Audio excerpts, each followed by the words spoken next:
I was a very peaceful man with Fortunato. I resisted everything he did, his stupid comments, arrogance, etc. However, when he insulted me with intentions of hurting my pride, I had enough. It was time for revenge. I had given him no reason to fault against me, so why shouldn't I get back at him? I would take revenge, one that would hurt. Meanwhile, I just faked my smile and behaved like nothing was wrong. One night, at the climax of the carnival season, I encountered my dear friend Fortunato. He was so drunk, he received me with a lot of warmth. He had on a tight-fitting party strip dress, and his head was surmounted by conical cap and bells. I was so pleased to see him that I thought I should have never done wringing his hand. Hey, Fortunato, I was gonna ask you about a cask of wine I received. It was supposed to be Amontillado. If there was one thing Fortunato was good at, was with wines. Like many Italians, he had a great mastery over the liqueur. Others would only know so much about painting or such, but when it came to wines, even I was passionate about. Say what? It can't be. In the middle of the carnival season? I don't know, man. Amontillado! Yup. Anyway, I was on my way to check with Lucrezi, see if he can help me with this Amontillado. No way, Lucrezi? He doesn't know a thing. I will help you. Come on. Where to? The vaults. Aren't you coughing pretty bad? You shouldn't go. I should just talk to Lucrezi. No nonsense, Amontillado. Besides, Lucrezi doesn't know anything. In this, he grabbed my arm, and we went on our way.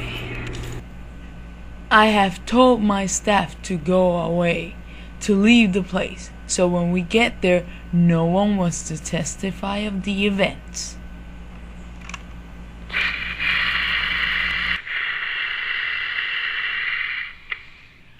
I gave Fortunato a torch, and we went to the underground chambers. As we walked, the bells in my friend's head sounded, and his cough got bad. We continued down the catacombs. We had passed through long walls of piled skeletons, with casks and puncheons intermingling, into the inmost recesses of the catacombs. Then we continued on, Fortunato resting heavily on my arm for balance. We came upon a catapult, then to the very end, where many bones and rocks impeded the way. Fortunato just stood there stupidly. I found some links in the puddle of bones and things. Throwing the links around his waist, it took me only a few minutes to secure it. Fortunato was too much astounded to resist. Taking the key with me, I stepped back from the place. Pass your hand over the wall. Doesn't it have too much knitter? Yes, but I must insist on leaving. You don't want to? Okay, then I must go. The Amontillado! Insisted Fortunato, not realizing the issue. I looked around, and beneath the bones I mentioned before, I found middlings of building materials, so I began energetically to wall up the entrance of the opening. After the first row, Fortunato's intoxication had greatly worn off.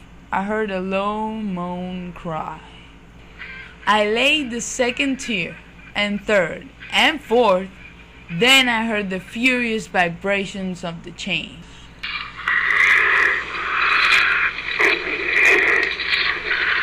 I again paused, and holding the flambeau over the mason work, threw a few feeble rays upon the figure within. A succession of loud and shrill screams bursting suddenly from the throat of the chained form seemed to throw me violently back. I didn't care. My intention was so superb that I surpassed even the loudest yell. Ah! I continued piling blocks and blocks and blocks. Just as the last stack was put in place, I heard a loud laugh.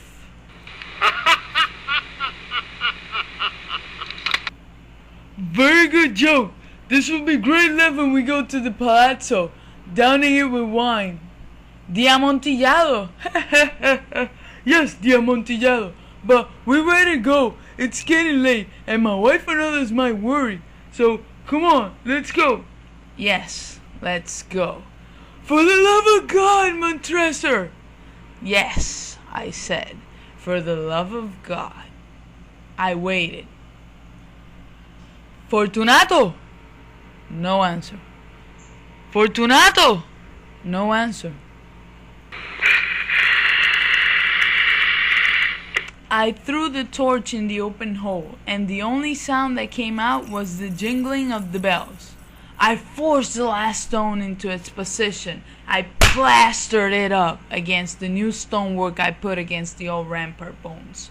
For the half a century no mortar has disturbed them. Impasse requisite.